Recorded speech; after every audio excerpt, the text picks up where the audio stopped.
acca salaamaaleykum mbokk yeeg xarit yi nuyu nañu leen bu baax ziyaare waat leen amaat mbégte ak kontaante jàkkaarloo waat ak yéen comme ça su nekk ni ñu koy defee ci wasaare société nee naa leen chaque jeudi nag nii lay xel di demee diine ak jamono waaye nag duma ci wéet benn yoon dama ci ànd ak sama góor sama xarit Serigne Habib sëñ Habib nuyu naa la. maa ngi lay fay Mbène. mbaa yaa ngi ci jàmm. maa ngi ci jàmm bu baax sëñ Habib sañ seeti nga de. waaw sañse naa may naa ko internet yi nga xam ne.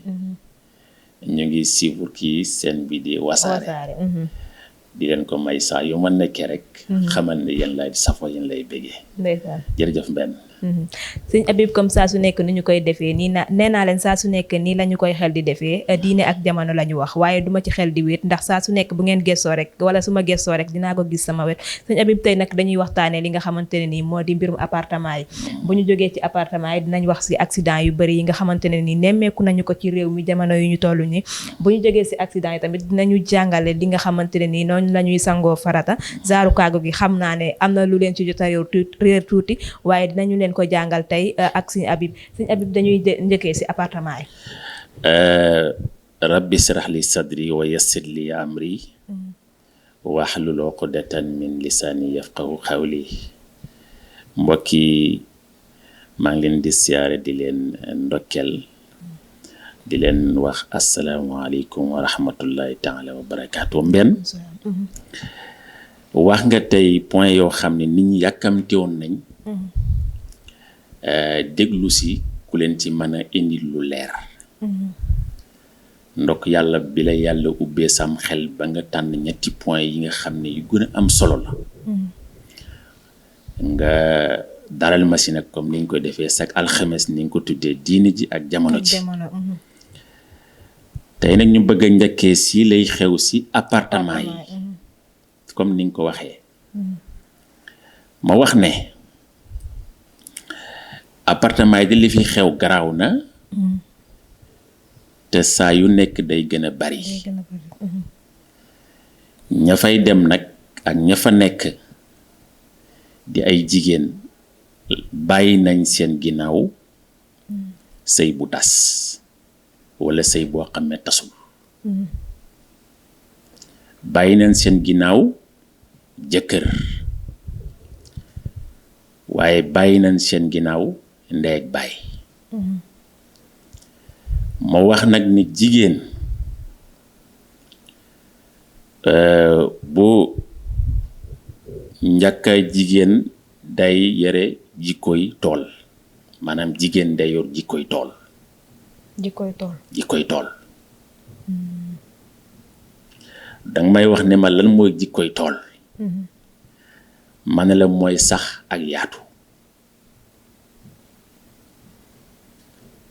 tool bu fekkee saxul dootul am njëriñ tool bu yaatuwul du am njëriñ kon bu fekkee da nga nekkoon ci sëy saxuloo fa yaatuwoo fa ala kulli xaal nga ne ko fa ñukk dem wuti appartement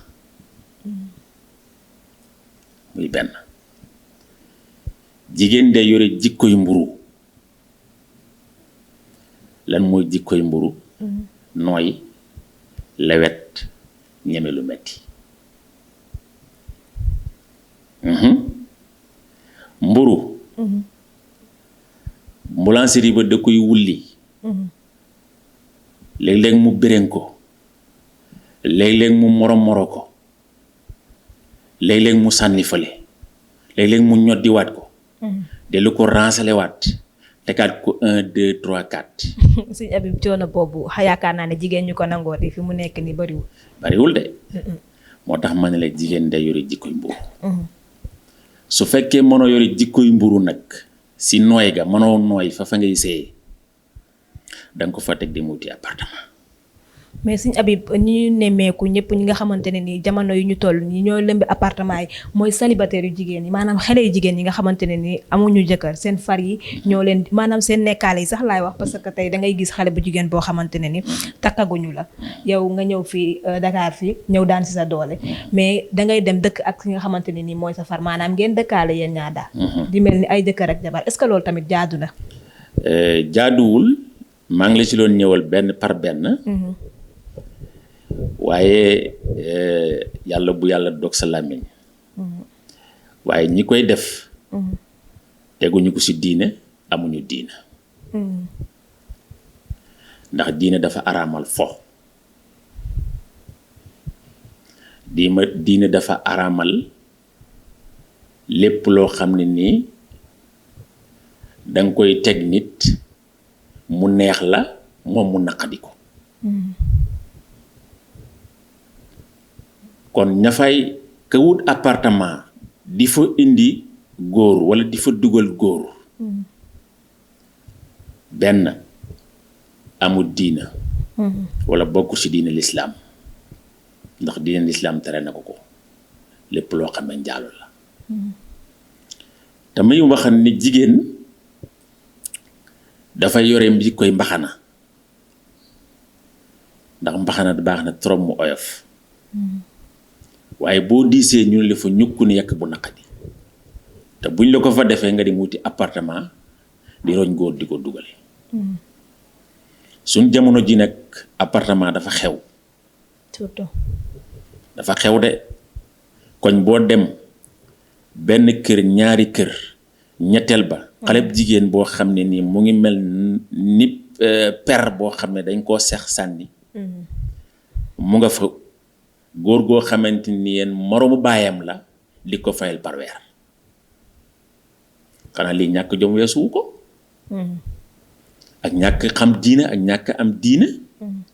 mais Oustaz est-ce que tey tamit ñi nga xamante ni moo di suñu parents yi amuñu ci part de responsabilité parce que dangay nekk dëkk ba sa doom di la yónnee xaalis bu dul jeex xamoo ndax kooku ndax mu ngi xëy xamoo ndax mu ngi gont yow daal lijjanti woo loolu lépp mais dangay lijjanti sa doom li mu lay yónnee moo tax ma ne la problème bi dañ koy partager waajur yi am na ci responsabilité mais xale bu jigéen bi am na ci responsabilité ndax su fekkee da nga toog dëkk ba walla boog am na ñoo xam ne ni dëkk ba sax bul ko yóbbu rek waa dëkk ba même waa Ndakaaru am na ci parents yoo xam ne seen doom yi ñoo leen di fayal courant ñoo leen di fayal jëndal saako ceeb ñoo leen di fayal location ñoo leen di jëndal sax oto ci lan lañ ko amee mooy dugal génne dem luy appartement guddi gu ne nga toppatoo fexe ba encaisser 200,000 walla 300,000 loolu nag nga roñ ko sa baay ne la ceeb bi jeex na nga dem jënd ci saako ceeb ñëw jox ko yaa ngay dellu sa la yonent bi waxoon ne dañ dem ci mujjug jamono da nga gis na woo xam ne bu xiifee ci yaram wi lay dagg di lekk fañ toll actuellement ñu bari ci parents yi tey seen doom yi ñu leen di jox dépense junne te dañ leen koy wari ngeen baal ma ci publicité bi ci këru ñi nga xam ne dañuy tasaare yónnee xaalis sa lañ ko jaaree bu ñu xëyee jox leen ko yónnee leen ko jox ci yaayam mu door a dem marché ba war nga ko mën a laaj lan mooy 5,000 bi nga may yónnee wala 10,000 francs yi foo ko jëlee ndax xamaloo ko benn métier bu muy yëngu xamaloo ko benn organe de presse bu muy liggéeyee xamaloo ko benn mbindaan boo xamee mu ngi koy def xamuloo ko la nga ko xamal daal mooy luy na appartement ci koñ sàngam nga xam chaque jour mu yónnee la 10,000 nga door a mën a joxe yaayam mu dem dépense ci lii mbenn lu ko gën a ñaaw am na déedéet kon yaakaar naa ne noonu lañu ko leen ko waxee kon dégg ngeen leeral yi nga xamante ne nii Sëñ Abibou wax na ko ci mbirum appartement yi ngeen xale jigéen ñi ngeen bàyyi ci xel bu baax a baax ndax damay faral di dégg yenn góor yi naan jigéen ji ma xam duma ko takk ndax kat yaakaar naa ne ni ñu koy waxee ki nga xam ba pare xam li muy saf yaakaar naa boo ko takkee tamit yàq sa xaalis la dañuy dem ñoom wuti li nga xamante ne ni da leen a ump góor dafa bëgg a kumpa kon bàyyi leen ci xel bu baax a baax ngeen yeewuwaat gën a takkaat seen sër yi daal gën a liggéey to xam ne Ndakaaru jaan doole leen fi indi jàppale seeni waajur te parents yi tamit ngeen bàyyi ci xel bu baax ndax ki nga xamante ne ni mu ngi lay yónnee ay 2 junne ay 3 junne xamoo fi muy liggéeyee mosoo wax ak ki muy liggéeyal loolu tamit yaakaar naa ne ñaaw njottu war na caa am bu baax